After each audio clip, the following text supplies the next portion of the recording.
இயக்குனர் சித்தார்த் விஸ்வநாத் இயக்கத்தில் வெளிவந்துள்ள சொர்க்கவாசல் திரைப்படம் சென்னை மத்திய சிறையில் 1999ஆம் ஆண்டு நடந்த கலவரத்தை மையமாக வைத்து படமாக்கப்பட்ட உண்மை கதை என்று கூறப்படுகிறது.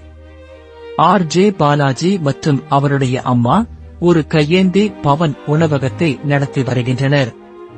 தன் தாயாரை நன்கு கவனித்துக் கொள்ளவும் தன் காதலியை கரம்பிடிக்கவும் கடன் வாங்கி ஓட்டல் தொடங்க முற்படுகிறார். ஆர்.ஜே. பாலாஜிக்கு கடன் கொடுக்க முன்வந்த நபர் கொல்லப்படுகிறார். இந்த கொலை குற்றம் ஒன்றுமறியாத ஆர்.ஜே. பாலாஜி மேல் விழுகிறது.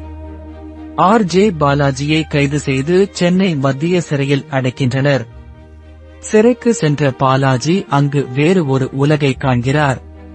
சிறையில் இருக்கும் தாதா செல்வராகவன் சிறையில் இருந்து கொண்டே சென்னையை ஆட்டி படைக்கிறார். கட்ட பஞ்சாயத்து, போதை மருந்து என பலவிதமான குற்றங்களையும் செய்து வருகிறார்.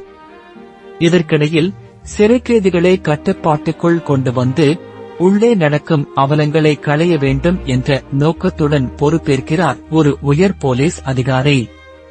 சிறைக்குள் பல இன்னல்களையும் சிரமங்களையும் சந்திக்கும் பாலாஜியின் வாழ்வு சற்று திசை திரும்புகிறது.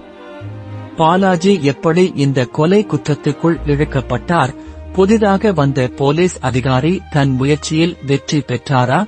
இறுதியில் பாலாஜியின் எண்ணம் மாறிய விதம் எப்படி என்பதே மீதமுள்ள கதை.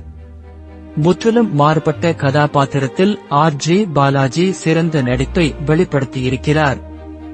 செல்வராகவன், சானியா ஐயப்பன், நட்டி நட்ராஜ், ஷரஃபுதீன், பாலாஜி சக்திவேல் உள்ளிட்ட அனைவரும் மிகச்சிறப்பாக நடித்திருக்கிறார்கள். காட்சிக்கு காட்சி விறுவிறுப்பு என்று படம் முழுவதும் வேகம்.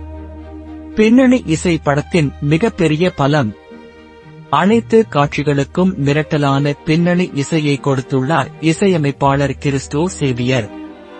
ஒளிப்பதிவு, படத்தொகுப்பு போன்ற அனைத்தும் அருமை. சொர்க்கவாசல் சித்தார்த் விஸ்வநாத்தின் சிறந்த படைப்பு.